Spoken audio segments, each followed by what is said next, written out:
Friends, आज हम करेंगे क्लास 10th की यूपी बोर्ड की जो हिंदी है उसे करेंगे। तो अभी तक हमने इसके पार्ट 1 में जो ये हिंदी पद्य साहित्य का इतिहास है उसका पार्ट 1 कर लिया है। यानी कि अभी तक हमने समझा है कि हिंदी पद्य साहित्य कितने भागों में विभाजित है। तो आपके जो 10th है उसमें आपका रीतिकाल और आधुनिक काल आता है। तो हमने रीतिकाल कर लिया है। उसकी हमने रीतिकाल की दो जो धारा थी, एक तो रीतिबद्ध काव्य और दूसरा रीतिमुक्त काव्य, और उसके प्रमुख कवि कौन थे और उसकी क्या क्या प्रवृत्तियां हैं उस काल की, ये सारी चीज़ें हमने कर ली है। आज हम करेंगे आधुनिक काल। तो देखिए आधुनिक काल, जो आधुनिक काल है वह सन 1843 ईस्वी से अभी तक चल रहा है। यानी कि अभी भी हमारा क्या चल रहा है, आधुनिक काल चल रहा है। इस समय भी अगर कोई साहित्य की रचना की जाएगी तो वह आधुनिक काल में शामिल होगा। अब हम देखते हैं कि आधुनिक जो काल है या फिर आधुनिक जो युग है, क्योंकि इस पे आपका 5 नंबर का प्रश्न पूछा जाता है। 5 नंबर के क्वेश्चन आते हैं आपके हिंदी पद्य साहित्य के इतिहास से रिलेटेड, और 5 नंबर के आपके प्रश्न आते हैं हिंदी गद्य साहित्य से रिलेटेड। तो इससे क्या आपके पूरे के पूरे जो ये साहित्य का इतिहास है, चाहे वो पद्य हो चाहे वो गद्य हो, उन दोनों से आपके टोटल 10 मार्क्स बन रहे हैं। जो 10 नंबर है वो आपके बहुत ज़्यादा इंपॉर्टेंट होते हैं। यहाँ तक कि एक एक नंबर ही हमारे लिए बहुत ज़रूरी होता है एग्ज़ाम में। तो देखिए आधुनिक काल जो है या फिर आधुनिक युग, ये क्या था या फिर इसकी शुरुआत कैसे हुई। जैसे ही रीति काल समाप्त होता है वैसे आधुनिक काल शुरू होता है। आधुनिक देखते हैं अब हम एक एक पंक्ति जो है उसका अर्थ समझते हुए जो इम्पोर्टेंट चीज़ है वो भी बताई जाएगी आपको, जो इम्पोर्टेंट क्वेश्चंस आते हैं आपके वो भी बताए जाएंगे। इन जो यहाँ पर पढ़ाया जा रहा है इसके बाहर आपका कुछ नहीं आएगा। तो देखिए जो आधुनिक युग में देश में राष्ट्रीय आंदोलनों के प्रारंभ होने से लोगों के आत्मगौरव का प्रभाव हिंदी कविता पर पढ़ना स्वाभाविक था। हम सभी जानते हैं, चाहे वह आदि काल हो, चाहे वह भक्ति काल हो, चाहे वह रीति काल हो, और चाहे बात की जाए आधुनिक काल की, जितने भी काल थे जिनमें साहित्य की रचना की गई वो उनकी परिस्थितियाँ जो थी उस समय उस काल के अंतर्गत जो परिस्थितियाँ थी, जो भी राजनीतिक परिस्थिति थी, चाहे वो सामाजिक परिस्थिति थी, चाहे वो सांस्कृतिक परिस्थिति थी, उन सब का प्रभाव जो है वो साहित्य पर पड़ा है या फिर गद्य और पद्य पर पड़ा है। इसी तरीके से जो आधुनिक युग की शुरुआत हुई तो इस युग में राष्ट्रीय आंदोलन शुरू हुए थे, तो उसका प्रभाव हिंदी कविता पर पड़ा।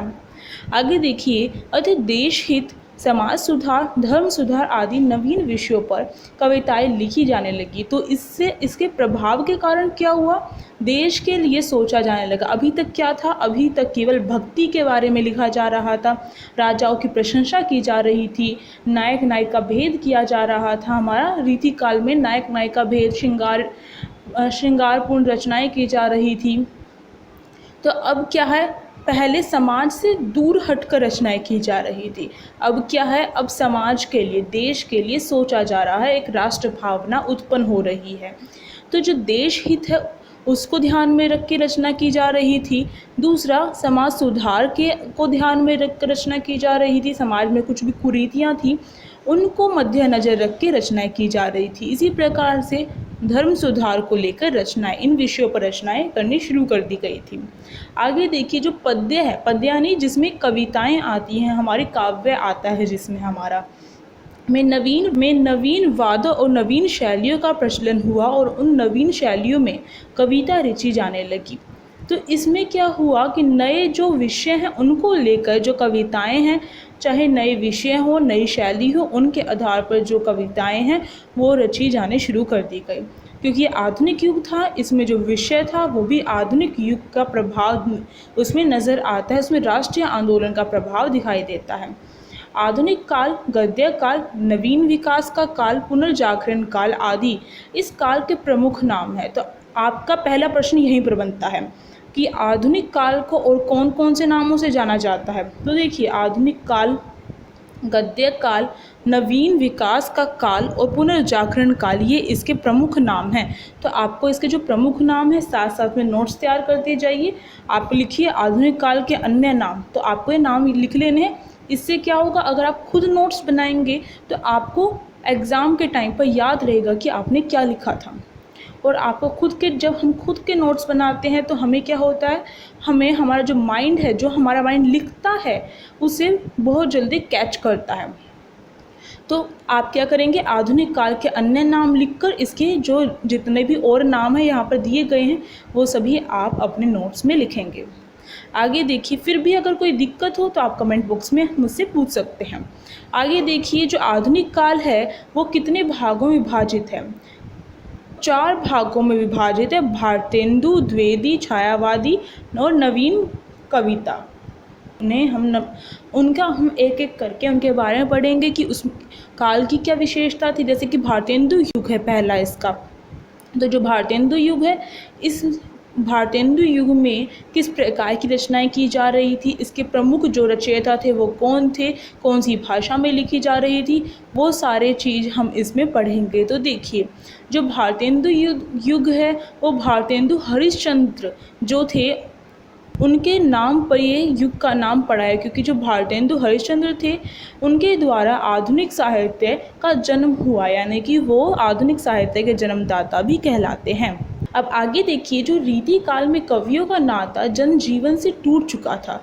हमें पता है कि जो रीति काल है, अगर नहीं देखे तो आप देख सकते हैं, हमें पता है कि जो रीति काल है उसमें क्या हुआ था, श्रृंगारिक रचनाएं की जा रही थी, प्रेम वाली रचनाएं की जा रही थी जिसमें प्रेम शामिल हो।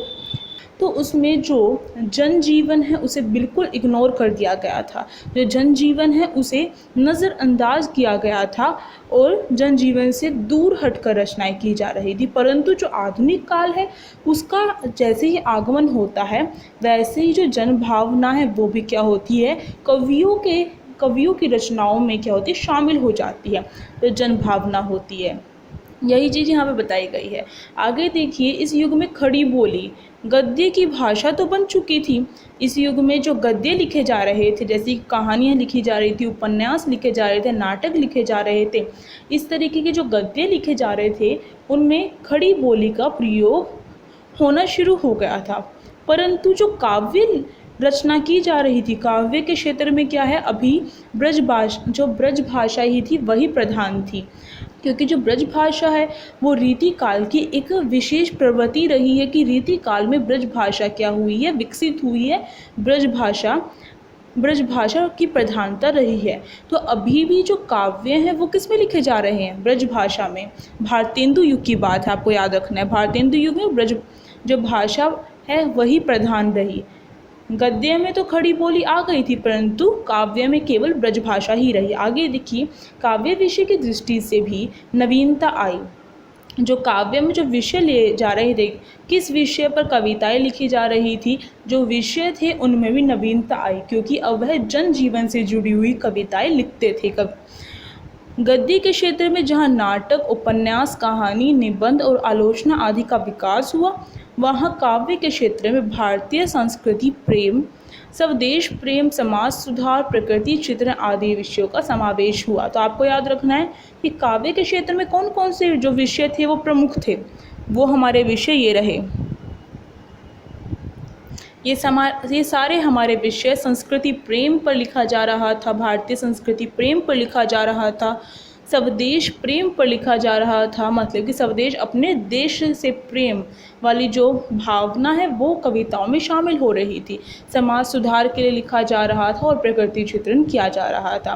तो अब आपको क्या करना, आपने ये पूरा पढ़ा तो आपको समझ में आया कि जो भारतेंदु युग है उसकी क्या विशेषता थी। भारतेंदु युग, सबसे बड़ी पहला क्वेश्चन इसमें ये बनता है कि जो भारतेंदु युग है उसका नाम भारतेंदु युग ही क्यों रखा गया, क्योंकि ये भारतेंदु हरिश्चंद्र के नाम से इसका नाम भारतेंदु युग रखा गया, क्योंकि वो उसके जन्मदाता है। दूसरा जो प्रश्न बनता है, इसकी प्रवृत्तियाँ पूछी जाती है। इसकी प्रवृत्तियों में क्या आएगा, जो भी यहाँ पर हाईलाइट किया गया यही इसकी प्रवृत्तियाँ हैं। पहला तो जनजीवन से जुड़ी हुई जो रचनाएँ थी वो की जा रही थी। दूसरा खड़ी बोली, दूसरा जो ब्रज भाषा है वही प्रधान रही थी भारतेंदु युग में। तीसरा, इसमें जो विषय थे उनमें नवीनता आई थी और ये जो विषय हैं वो यहाँ पर लिखे, ये जो विषय हैं वो ये रहे। ये विषय आपको याद करने हैं कि कौन से विषयों पर रचना की जा रही थी। इसके साथ जो भारतेंदु युग है यहाँ पर ख़त्म होता है। अब आते हैं, बात करते हैं द्विवेदी युग की। जो दूसरा इसका आधुनिक काल है उसके अंतर्गत दूसरा जो है, जो विभाजित किया गया आधुनिक काल, भारतेंदु युग के बाद द्विवेदी युग आता है। तो देखते हैं द्विवेदी युग। द्विवेदी जी के जो द्विवेदी हैं उनके नाम से द्विवेदी युग रखा गया है। तो देखिए, द्विवेदी जी के अवतरित होते ही जैसे ही द्विवेदी जी साहित्य में प्रवेश करते हैं, जैसे ही वह लिखना शुरू करते हैं, इसका मतलब यहाँ पर यह है खड़ी बोली का आंदोलन बड़े जोरों से चला। जैसे जो हमारे भारतेंदु युग में जो रचनाएं हो रही थी वो ब्रज भाषा में हो रही थी, परंतु जो द्विवेदी युग का जैसे ही आगमन होता है, यानी कि द्विवेदी जी जैसे ही लिखना शुरू करते हैं, वैसे ही जो खड़ी बोली है उसको महत्व मिलना शुरू हो जाता है। खड़ी बोली का विकास शुरू हो जाता है पद्य में भी।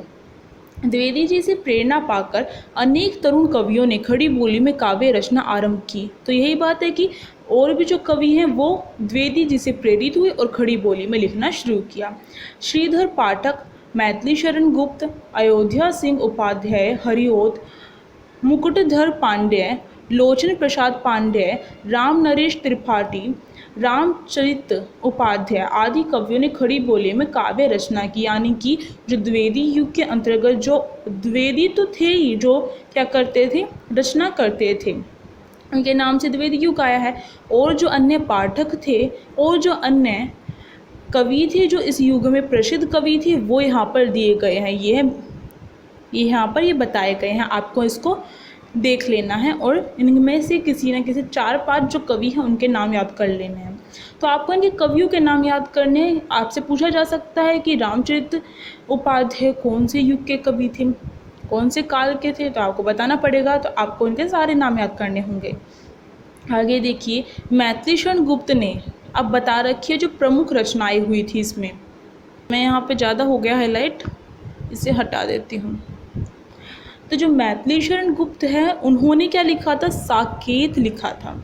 और हरिओद जो थे उन्होंने प्रिय प्रवास लिखा था। तो आपको जो रचना है और जो रचनाकार है वो दोनों याद करनी है कि हरिओद ने क्या क्या लिखा था, प्रिय प्रवास। इसी प्रकार से मैथिली शरण गुप्त ने क्या लिखा था, साकेत।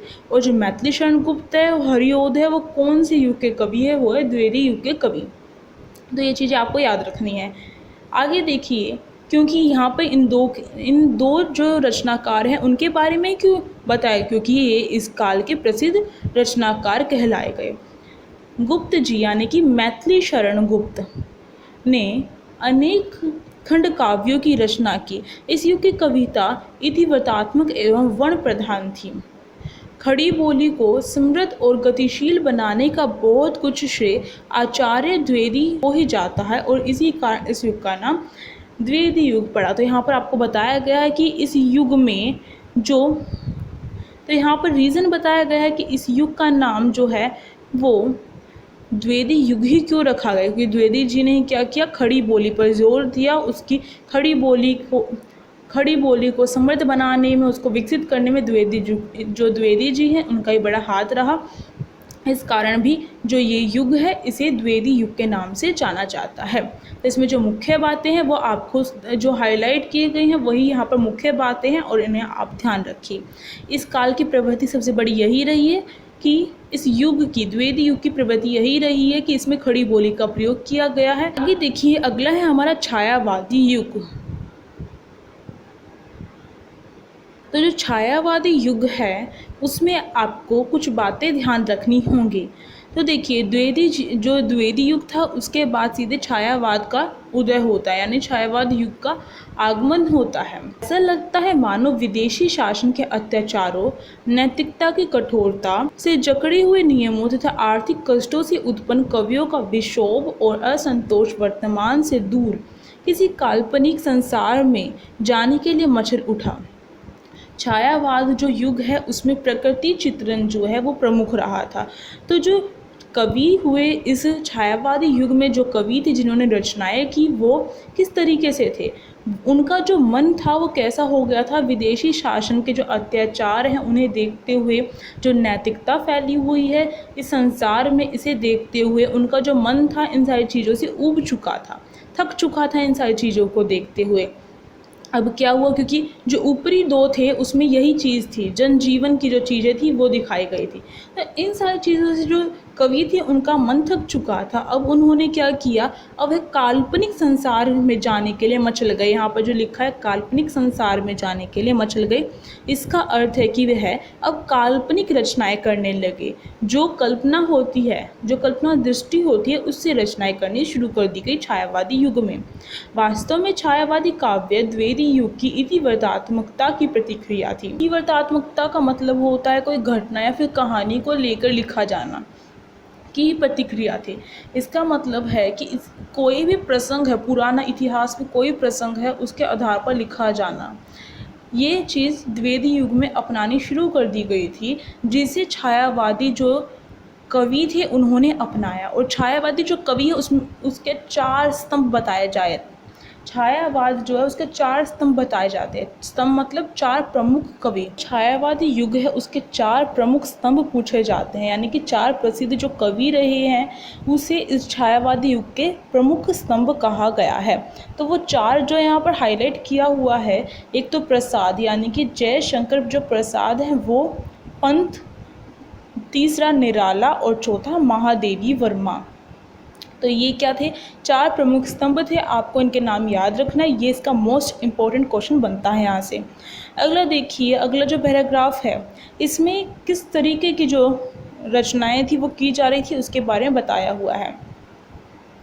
इस काव्य में आत्मपरक रचनाएं की जा रही थी। जो ये काव्य रचना की जा रही थी छायावादी युग में, आत्मपरक जो रचनाएं थी, स्वयं की जो अनुभूति होती थी, आत्मपरक जो रचनाएं थी वो ज़्यादा नज़र आती थी। दूसरा, सौंदर्य भावना, यानी कि जो भी लिखा जाता था उसमें वो सौंदर्यपूर्ण होता था। तीसरा, श्रृंगारिक और प्रेम, यानी कि ये भी इसकी विशेषता है कि श्रृंगारपूर्ण और जो प्रेमपूर्ण जो रचनाएं थी वो भी नज़र आती हैं। अगला है वेदना। तो आपने कभी जयशंकर प्रसाद की अगर आपने कोई भी जयशंकर प्रसाद की या फिर निराला की, महादेवी वर्मा की, आपने कभी भी कोई भी रचना पढ़ी हो, कोई भी कविता पढ़ी हो, तो आपने देखा होगा तो उसमें वेदना का भाव भी होता है। वेदना यानी जो विरह व्यथा होती है, जो वेदना होती है। अगला करुणा, जो करुणा और आश्चर्य का जो भाव है वो भी इनकी रचनाओं में देखने को मिलता है। तो केवल इनकी रचनाओं में ऐसा देखने को नहीं मिलता था, जितने भी कवि थे उनकी रचनाओं में देखने को मिलता था। ये इसकी विशेषता है। अगला, प्रकृति का मानवीकरण। प्रकृति के मानवीकरण का मतलब जो प्रकृति है उसे मनुष्य के रूप में दर्शाया जाता था अपनी कविताओं में, तो प्रकृति का मानवीकरण कर दिया जाता था। तो ये इसकी प्रमुख जो है ये विशेषताएं हैं छायावादी युग की। अगला, रहस्य भावना। इस युग में जो रहस्य भावना है, जो रचनाएं होती थी उसमें रहस्य होता था, तो वो भी देखने को मिलती है। तो ये इस युग की प्रवृत्ति कही जा सकती है, विशेषताएं कही जा सकती हैं। और इसी तरीके से कुछ और इस युग की विशेषताएं हैं जो इस अगली लाइन में यहाँ पे बताया गया है कि जीवन की चिरंतर समस्याओं पर भी इस युग के कवियों ने अपने विचार व्यक्त किए। यानी कि जो जीवन की जो चिरंतर समस्याएं होती हैं, हमारे जीवन में जो समस्याएं होती हैं उनके विषय में भी जो कवि हैं उन्होंने अपना ध्यान दिया है, उनके विषय में भी रचना की है। तो ये भी इसकी प्रवृत्ति के अंतर्गत आएगा। अगला, मानवतावाद। मानवतावाद को भी लेकर क्या किया इन्होंने, अपने विषय में जो मानव है उसे प्रधान रखा है, जो मानव है उसके विषय में सोचा है, उसके विषय में लिखा है। देश प्रेम की भावना, जो देश प्रेम की भावना है वो भी इस युग की विशेषता कही जा सकती है, क्योंकि देश प्रेम को लेकर भी जो काव्य हैं वो लिखे गए हैं। जयशंकर प्रसाद हैं, उन्होंने भी लिखा है, माल्य तुंग श्रृंग से एक गीत लिखा है जिसमें जो है वो राष्ट्र भावना की तरफ प्रेरित करते हैं। इसी तरीके से और भी गीत लिखे गए हैं देश प्रेम को लेकर। केवल हम ये नहीं कह सकते हैं कि काल्पनिक था, इसमें समावेश है बहुत चीज़ों का। मानवतावाद के ऊपर लिखा है, देश प्रेम के ऊपर लिखा है, जो जन समस्याएं उनको उठाया है, जो वेदना, करुणा, नैराश्य का जो भाव होता है उसको उठाया है, प्रकृति के ऊपर लिखा था। यानी कि जो छायावादी युग है उसमें अनेक जो विषय है उनको उठाकर रचनाएं की गई हैं। अब आगे देखिए, छायावादी युग प्रधानतः मुक्तक गीतों का युग है। जो छायावादी युग है ये इसकी एक और विशेषता यहाँ पर बताई गई है। जो छायावादी युग है उसमें मुक्तक गीत लिखे जाते थे। मुक्तक गीत क्या होते हैं या फिर मुक्तक जो पद होते हैं वो क्या होते हैं? मुक्तक गीत यानी कि जो भी गीत है जिसमें जो उसकी पहली पंक्ति है वो उसकी अगली पंक्ति से रिलेट नहीं करती है, जुड़ी हुई नहीं होती है, उन सब का जो विषय होता है वो अलग होता है। पहले में किसी और बात का जिक्र किया गया है जो दूसरे से बिल्कुल मेल नहीं खाती है, उसे मुक्तक गीत कहा जाता है। ये मुक्तक गीत गेय तथा संगीतात्मक हैं। जो मुक्तक गीत लिखे जाते थे वो संगीतात्मकता का भाव होता था, उन्हें गाया जा सकता था। निराला और महादेवी के काव्यों में गीत का सुंदर विधान है। राम कुमार वर्मा के गीत भी लोकप्रिय है। तो देखिए यहाँ पे 4 नाम तो आपको यहाँ पर दिए गए हैं जो प्रसिद्ध है, छायावादी कवि जिन्हें प्रमुख स्तंभ कहा जाता है। इसके साथ साथ जो और भी अलग जो रचनाकार है वो यहाँ पर बताए गए, जैसे कि राम कुमार वर्मा जो है वो छायावादी युग के अंतर्गत आते हैं, इन्होंने भी कई गीत लिखे थे। चित्रमयी कल्पना तथा लाक्षणिक प्रतीकात्मक शैलियों को अपनाकर छायावादी कवियों ने कविता को सजीव और सरस बना दिया। तो यहाँ पर एक और इसकी विशेषता बताई गई है कि जो कवि जो भी रचना करते थे, छायावादी युग के जो कवि थे वो क्या करते थे, चित्रमयी कल्पना करते थे और लाक्षणिक प्रतीकात्मक शैली में लिखते थे। इसका मतलब है जो भी वह लिखते थे उसे पढ़कर ऐसा लगता था कि हमारे सामने वो चीज़ें चल रहे हैं, वो दृश्य चल रहे हैं। तो चित्रमयी का भाव था, चित्रमयी कल्पनाएँ की जाती थी। अगला प्रभाव अनुकूल छंद चयन करने में भी इन्होंने अपनी मौलिकता का प्रदर्शन किया। अलंकारों के प्रयोग में भी नवीनता है।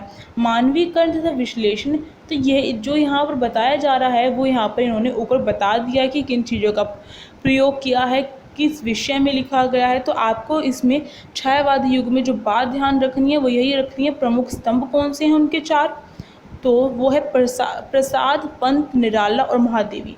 और जो छायावादी युग की जो प्रवृत्ति है वो यहाँ इस वाले पैराग्राफ में आपको बताई गई है, जो प्रवृत्तियाँ हैं।